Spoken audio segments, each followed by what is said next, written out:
yes, welcome back to Beauty and the Vape. Those of you that are new, thank you for joining me. I am so happy for new subscribers. Those of you who have been with me for a long time, thank you so much for sticking around. It's been a year since I have reviewed, and I'm so happy to be back in the review game. First off, I want to say we have a rally coming up November 9th.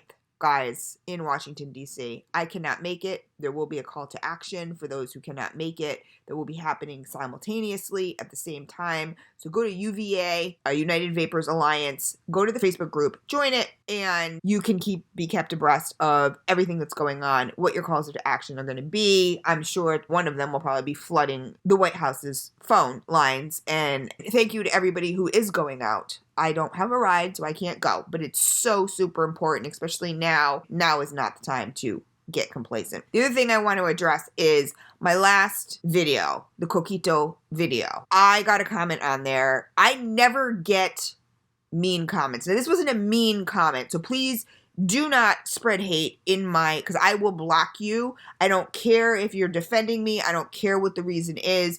Do not. The comment is still up on the Coquito video. You don't need to defend me because I don't have a defense, okay? And I'll explain to you in 1 second if you guys saw the comment. The comment was that I needed to do my research because I was being sort of racist. I'm paraphrasing, okay? Sort of racist by lumping Puerto Ricans or all Hispanics in with Mexico, or Puerto Ricans and Mexico, because I called it a Mexican eggnog. And I did. That was my bad. I don't have a defense to it. I wasn't thinking. I misspoke. I am well aware that Mexicans are not Puerto Rican and Puerto Ricans are not Mexican. They're two totally different countries.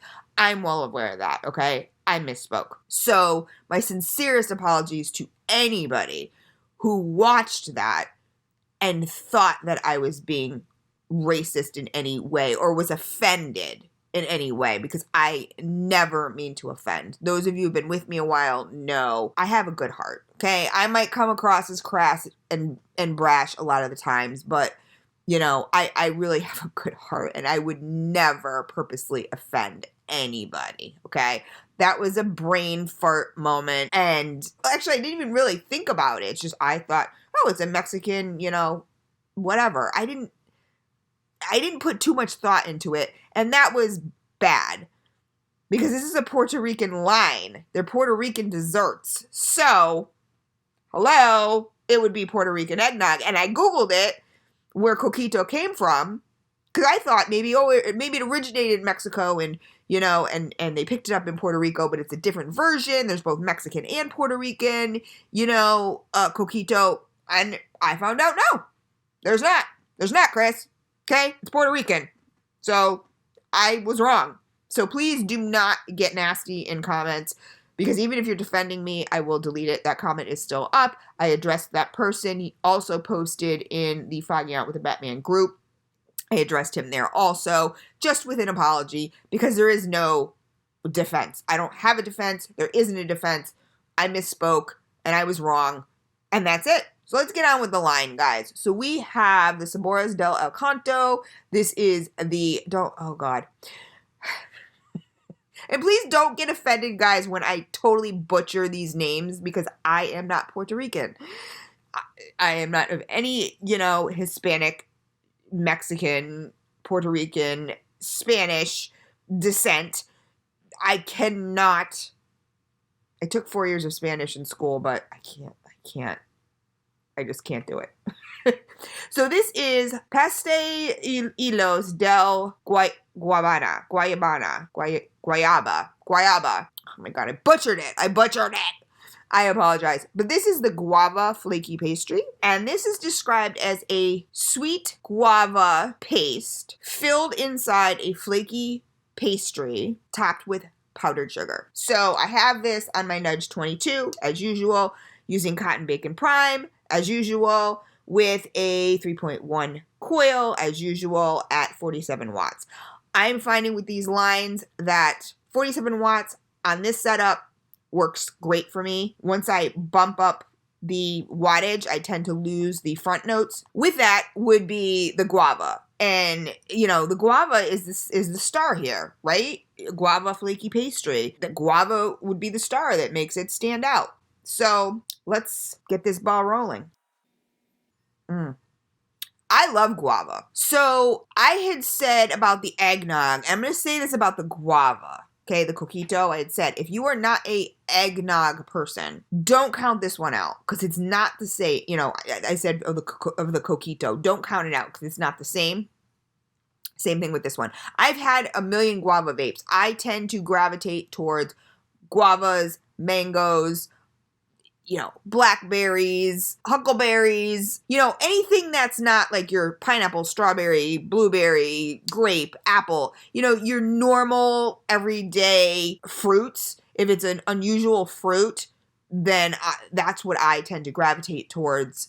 I love that. Anything unusual, I love it. This guava is not like any guava I've had before. What I tend to get in other guava vapes, sometimes, not all the time, but depending on the quality of the guava or whatever the deal is, sometimes it can taste a little floral. This does not at all.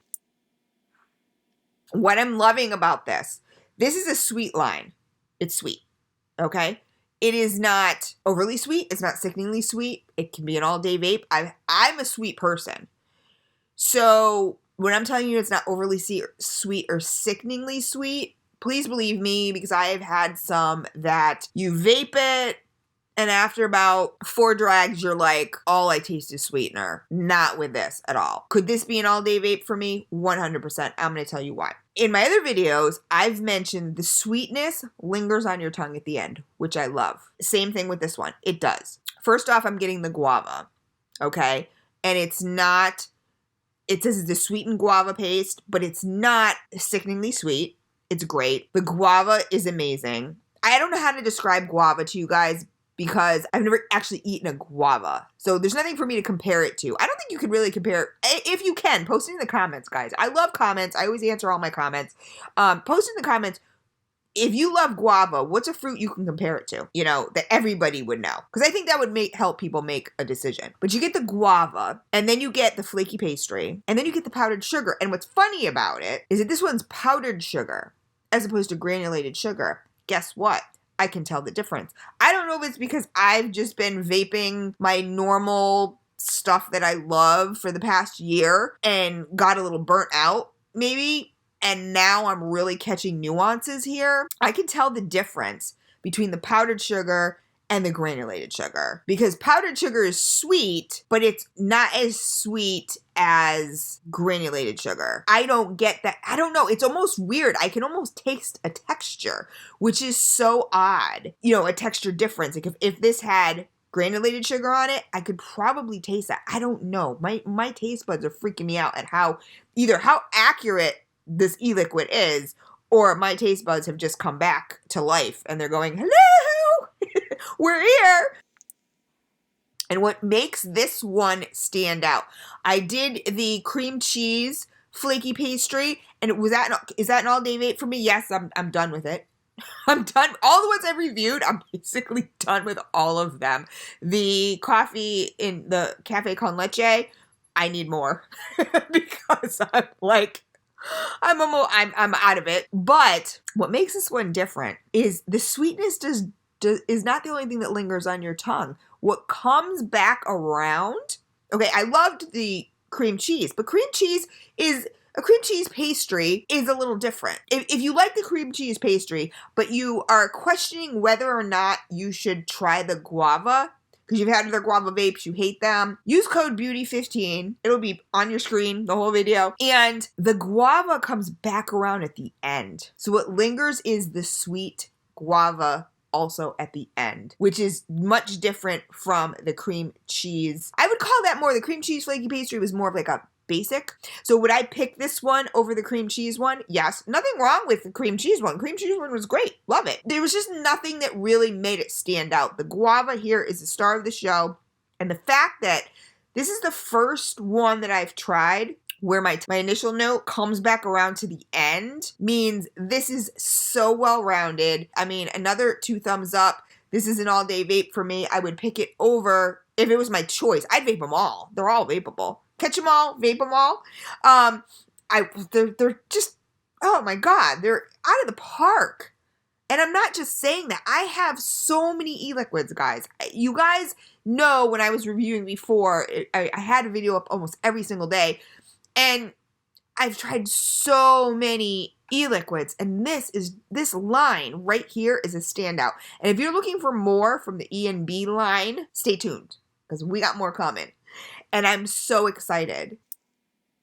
Sweet but not too sweet guava, flaky pastry, powdered sugar, guava comes back around. So that's it, guys. Another out of the parker from this one. I love it. This will also be an all-day vape. I love you all. Those of you that have stuck with me with my year hiatus, I'm back, guys. Thank you so much for sticking by me. I'm seeing my regulars popping back in, going, oh my God, you're back reviewing, and we're so happy, and the support has been amazing. For those of you that are new, welcome, and stick around, get to know me. I'm not everyone's cup of tea. I might not be your cup of tea, but I think once you get to know me, I kind of grow on people, you know? Like moss. Like I just kind of grow on people. That's just what happens. I love you guys, and I'll see you in the next one. I can see the lonely road, but I can't breathe. I can see my